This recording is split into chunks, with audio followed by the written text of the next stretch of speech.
This is Dr. Karen, and you are listening to the De Facto Leaders Podcast on the B Podcast Network, where I share up-to-date, evidence-based practices, my own experiences, and guest interviews designed to help pediatric therapists, educators, and aspiring school leaders design services that support social, emotional, and academic growth and set kids up for success in adulthood. Whether you want to learn effective strategies for your therapy session or classroom, be an influential leader on your team, or find creative ways to use your skills to advance in your career, I've got you covered.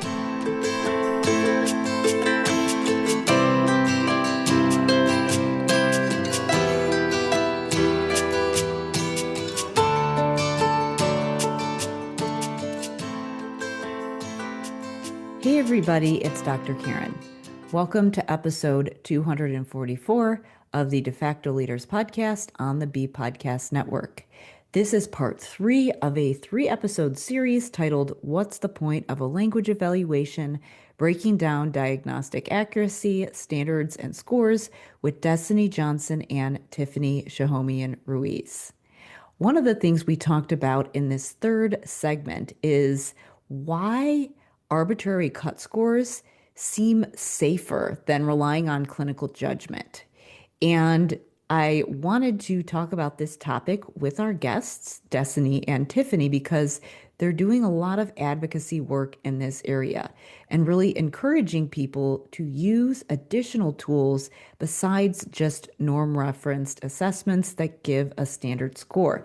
And they also share a number of limitations with relying on those scores, as well as misconceptions about what tests are assessing and the purpose of tests, and why we can't use the same cutoff score across all tests, which really gets into the topic of why it's actually dangerous for states to say that there is a certain cutoff score that clinicians should use across tests when using evaluations for purposes of things like eligibility and treatment planning. So we get into all of these topics in the series. Be sure to check out episodes 242 and 243 to listen to the first 2 parts of this interview. And also check out my previous conversations with Destiny, which is episode 187, as well as my previous conversation with Tiffany, episode 147, where we talk about high school language therapy. And Tiffany, who is a Language Therapy Advanced Foundations member, shares how she's using some of the strategies that she used in the program with her caseload. In our past conversation, we talked about how she was using the strategies with a high school caseload. She is actually in an elementary school now when we recorded this later conversation. So before we get going, be sure to check out Language Therapy Advanced Foundations, my program that gives SLPs and other service providers a system for language therapy. One of the themes in this conversation with Destiny and Tiffany is the idea of using a framework rather than a rigid protocol that can't be changed. And one of the biggest pain points that I hear from SLPs is that they want something that creates structure. So they're not starting from scratch and spending a ton of time doing research and planning. And so they have time to actually show up for their students. But at the same time, they want to make sure that they're being rigorous and following best practices. So really a framework is what helps you strike that happy medium, that helps you align with the curriculum, use a rigorous protocol, but at the same time individualize for your caseload. To learn more about Language Therapy Advanced Foundations, you can go to drkarenspeech.com/language therapy. Now, please enjoy this conversation with Destiny Johnson and Tiffany Shahoumian-Ruiz.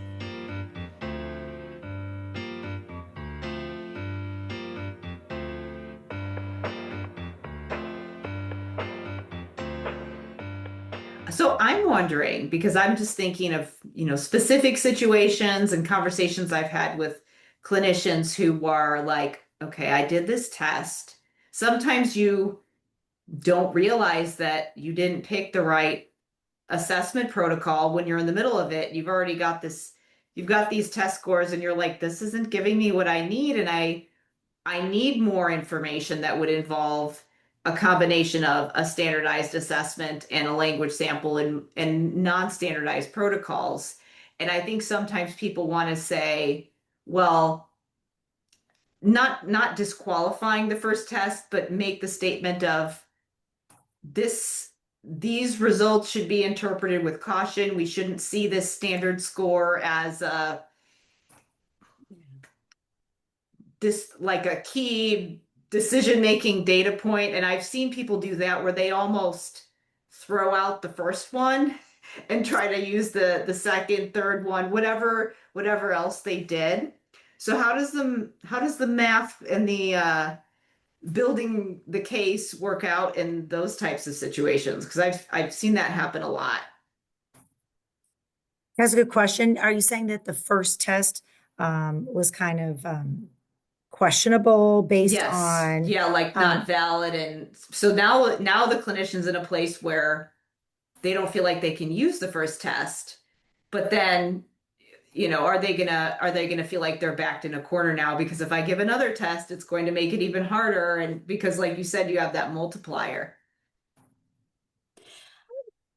That's a really good question. I mean, and then I think it really depends on the circumstance and the state that they're Mhm. in, because then I start to wonder, okay, do I really need to report the score on this? Yeah, Right? yeah, that's Descriptive where I was going with information. it. Do you need to Yeah. report it if you really, or do you report the scores or do you just report the information and then report the scores, like is that going to be seen as withholding? And that's, people, these are the questions that I think keep people up at night.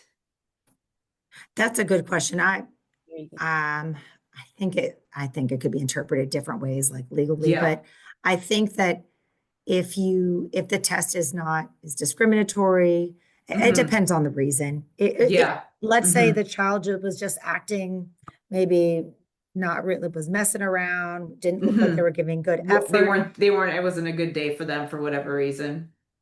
I personally would report the information and explain in my, reliability section that I Hmm. don't believe it was a reliable Hmm. based on the child's performance.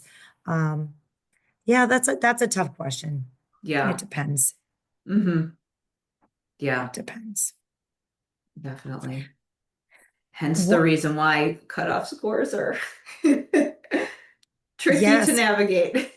And then the other thing, if I could mention one thing to look at when you're determining if the test is a good one or not, beyond the sensitivity and specificity, you do also want to make sure that there's no specific population studies that have been done, like on a specific group.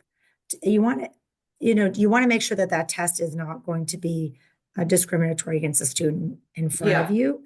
And you Hmm. also want to look at, the normative sample. So, for example, the self for Spanish, because Destiny and I are both bilingual SLPs, and a very common test is the self for Spanish. Hmm. And that test, if you look at the normative group, who was normed on, it was normed on, Spanish speaking only or bilingual English Spanish kids. And most of them had been educated in Spanish. And if you look at how that test pans out with our kids in California who are educated, in English primarily and come Hmm. from low SES backgrounds, it's not an appropriate test. So the reference, the population, the normative sample for that test really is different than the kid who I see in front of me often. Hmm. Hmm. So looking at the normative sample is important, but also the reference standard.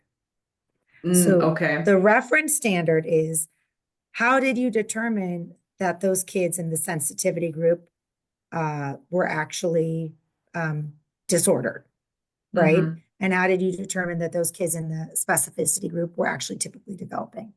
And so each test does have a different way of identifying that. So some tests, they go through a rigorous process where they do parent interview. Oh, okay, no concerns. They don't have an IEP.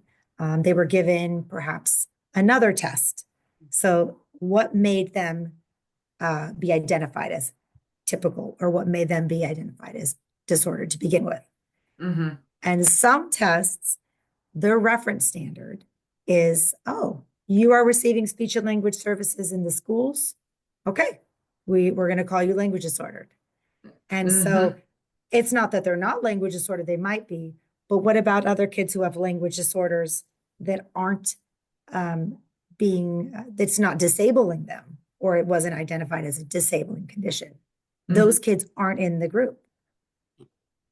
What Does that about make kids sense? who are getting services that aren't related to language? Like maybe it's fluency or something like that. Would those kids be? Oh, in the Yeah, test if that I'm talking about, I think it was for language therapy that okay, they so were, they yeah, did.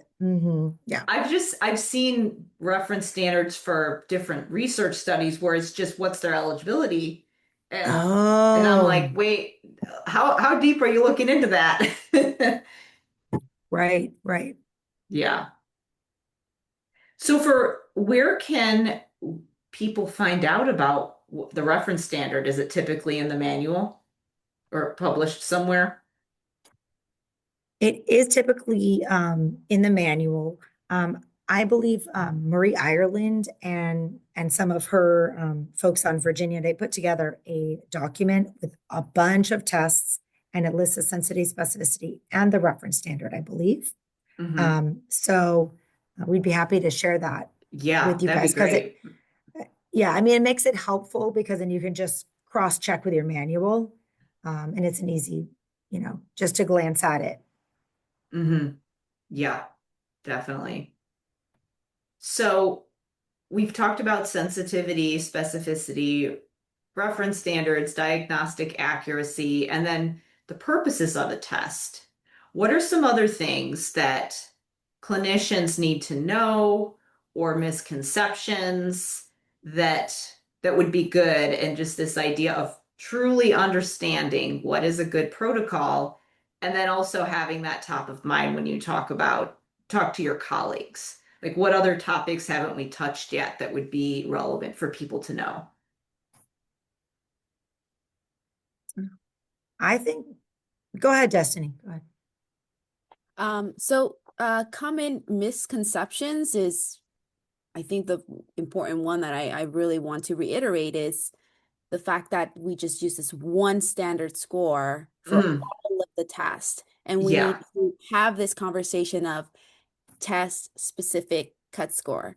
I think it will be important for us to and also inform administrators that this standard score that was used for this one test or this cut score cannot be used for another different test.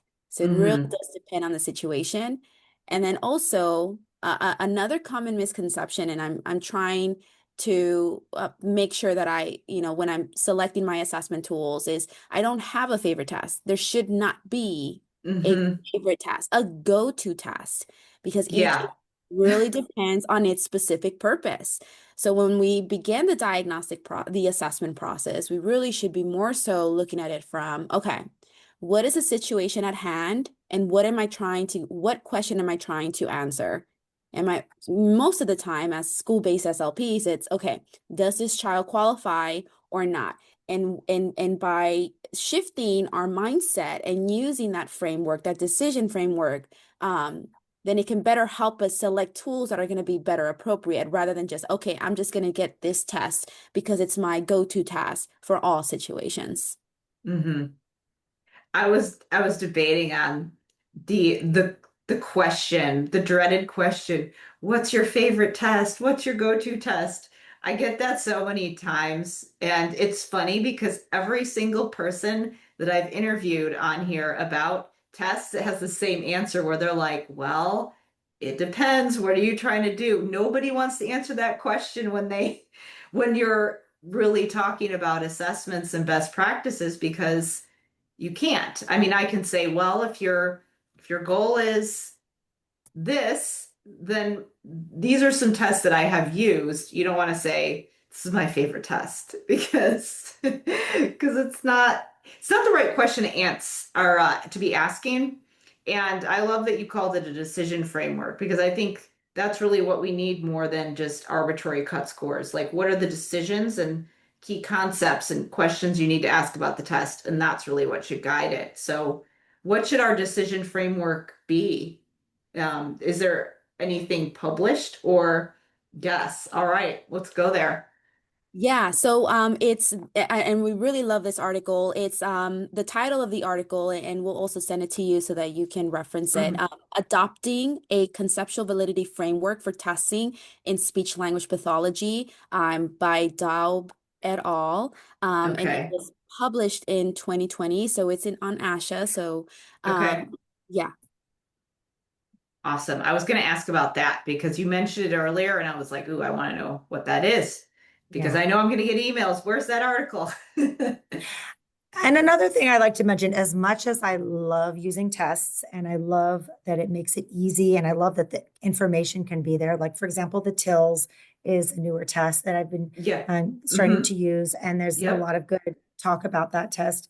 At the end of the day, it is us that are making the decisions and the diagnosis.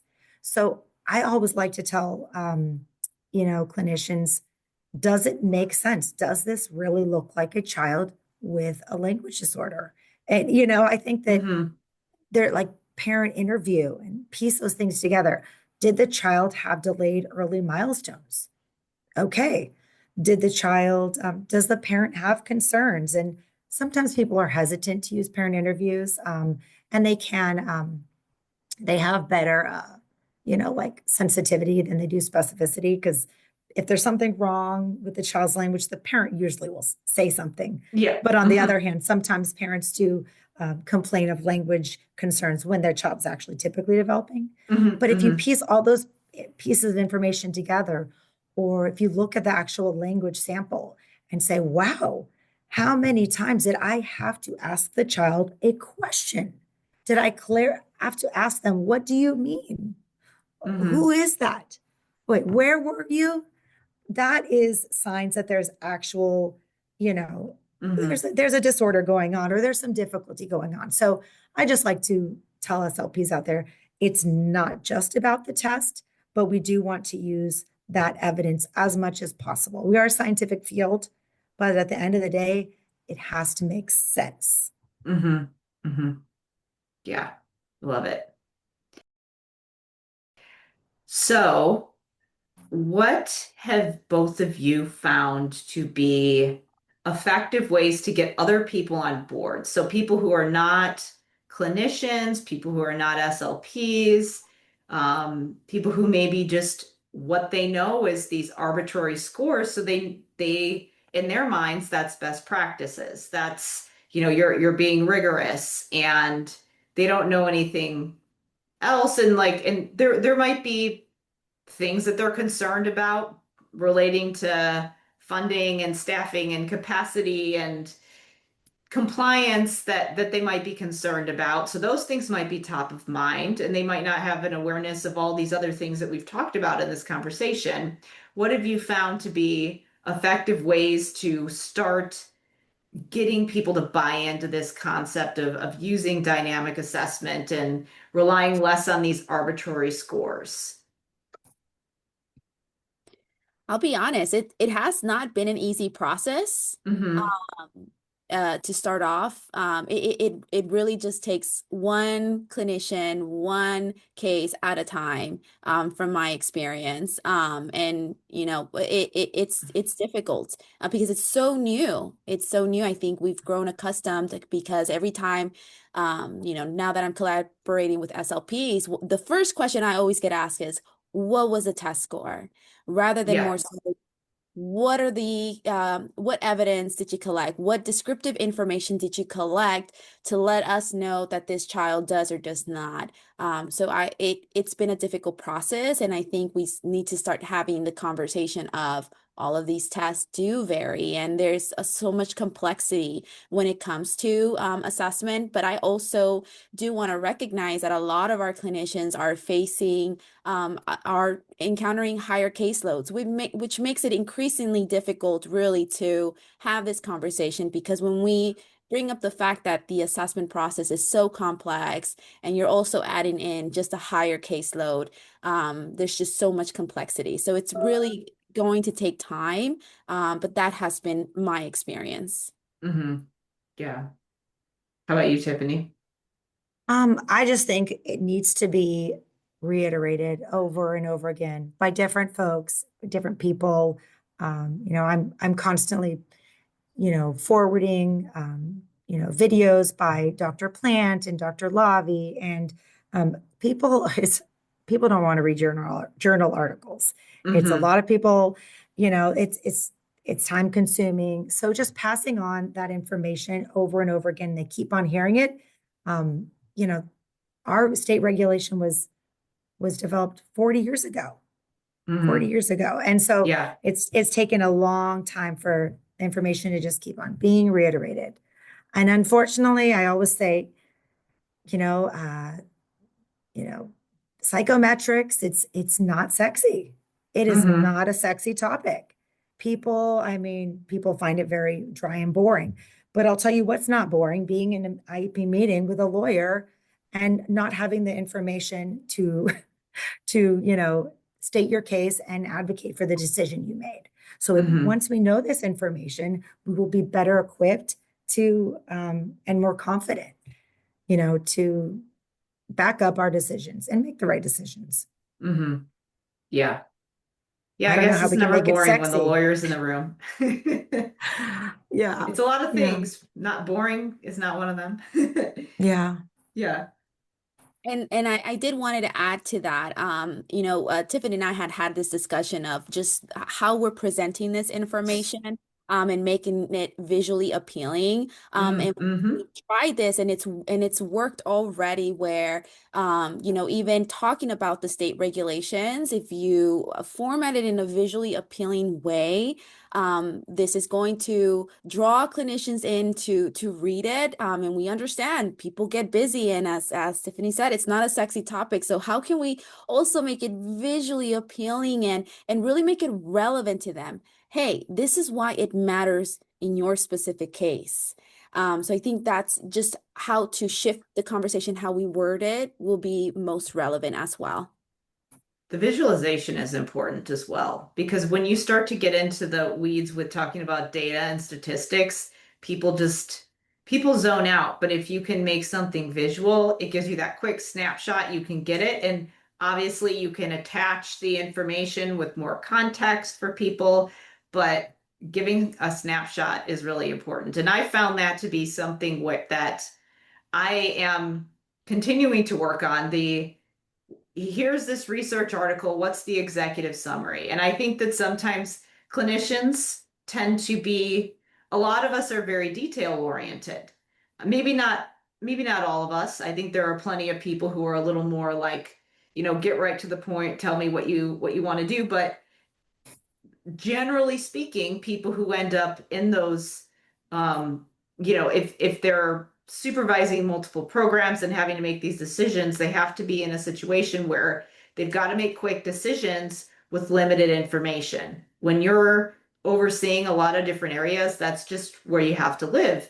And so those of us who are a little bit more that are closer to the work have to figure out how to take all of this detail and put it into the executive summary and communicate it quickly without but still capturing the nuance. I definitely don't have this figured out.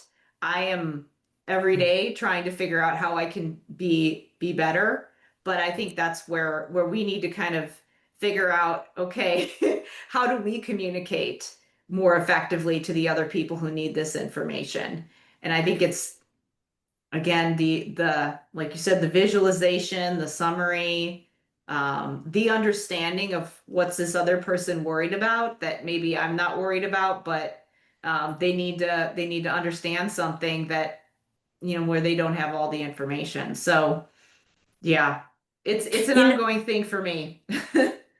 yeah, both at different times, Dusty and I both graduated from the Columbia Teachers College, the Bilingual Extension Institute at Columbia University. And Dr. Kate Crowley over there, she makes it very just she kind of makes it more interesting, and she shared a lot of Mm-hmm. this information with her students. And over here on the West Coast, we don't really have somebody that's promoting this information. So to be honest, this is kind of out of necessity. Like I Yeah. do not enjoy public speaking whatsoever. It makes me very Mm-hmm. nervous. But I'm here because I saw the need. It's really Mm-hmm. just a need. And yeah, just I think people just need to keep on talking about it until it's like, oh yeah, been there, done that. I heard it. It needs to get out there. The information needs Mm-hmm. to get out there more. Yeah. It's marketing. Lots of Yeah, marketing. We need marketing classes in our graduate program. exactly. I know. Yeah, I really realized the importance of that and how even the use of digital technology, which is a great class that I took through the Northwestern program, and I thought to myself, oh my gosh, these are Mm-hmm. stuff that, but I get it. There's just so much to cover in a master's program in Yeah. itself. So I see why perhaps, why taking the pursuing the doctorate, you're able to have the opportunity to take classes such as digital technologies. Is how do we use all of these digital platforms, all of this technology, to be Mm-hmm. able to disseminate the information and make great use of it, and also just how to communicate to our audience. And this also brings back to the topic of implementation science once again. Yeah. I think whether people like it or not, social media is a tool for dissemination now. Online it's how people communicate and share information. And I've heard people in groups where we're discussing research that say, like, I've literally heard someone or seen someone comment, if so and so is so legit, why are they posting on social media? And I'm like, because they also have this big list of research studies that they've published. They're using social media and a podcast and their Instagram account or whatever it is to disseminate that information instead of just doing a tour of speaking engagements, which you can also do. But here's Right. this other thing. I think it's like I think sometimes people are, stuck in or sometimes people say that when they don't like what the person is saying, so that's part of it. But but yeah, I mean it's a tool for dissemination and it's how we get the word out, among other things.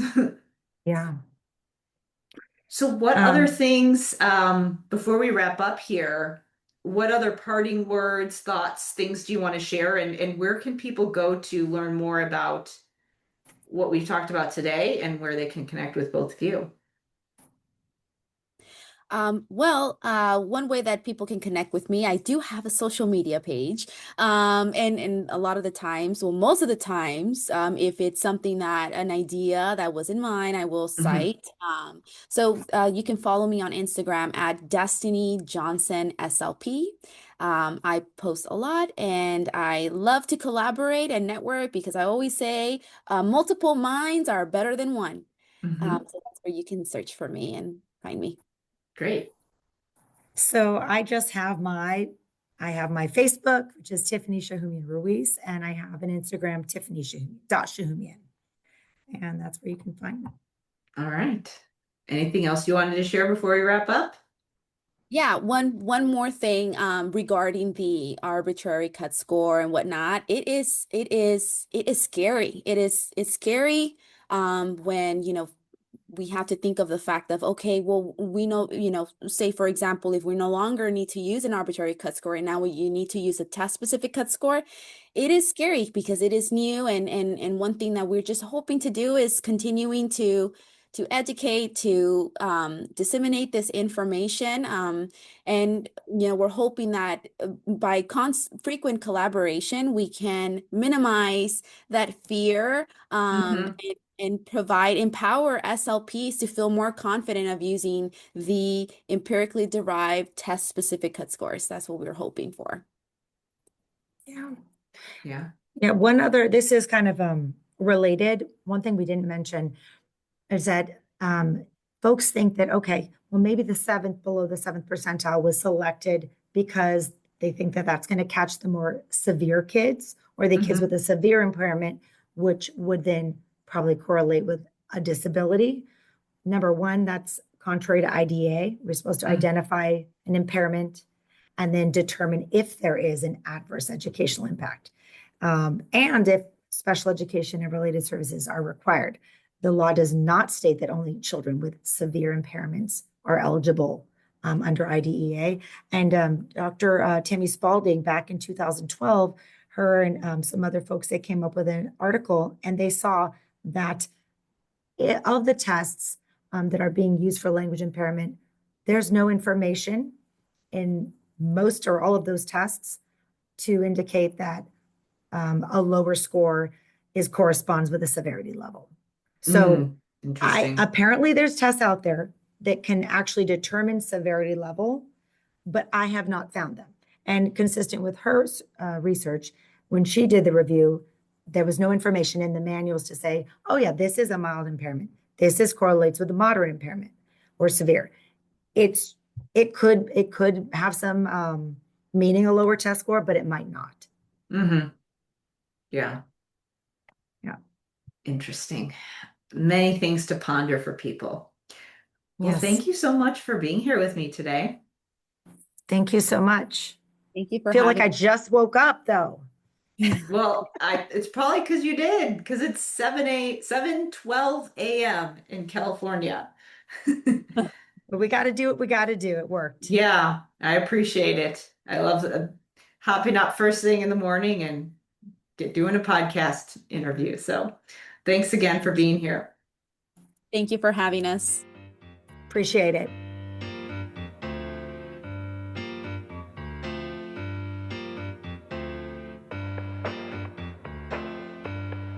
Thank you so much for listening. Be sure to check the show notes for all of the links where you can go to learn about all of the great resources that we mentioned in this episode, as well as where you can go to learn more about Language Therapy Advanced Foundations, my program that helps SLPs and other professionals working on language to create a system for language therapy. You can learn more about the program at drkarenspeech.com/language therapy. As always, thank you so much for listening. It helps me so much if you leave me a rating or review wherever you listen to your podcasts. And if you found this useful, please feel free to share it with your friends or colleagues. If you are interested in being a guest, if you would like to invite me to be a guest on your show, or if you have a suggestion for a guest, please send me an email at talktome@drkarenspeech.com. Thank you for listening, and I will see you next time.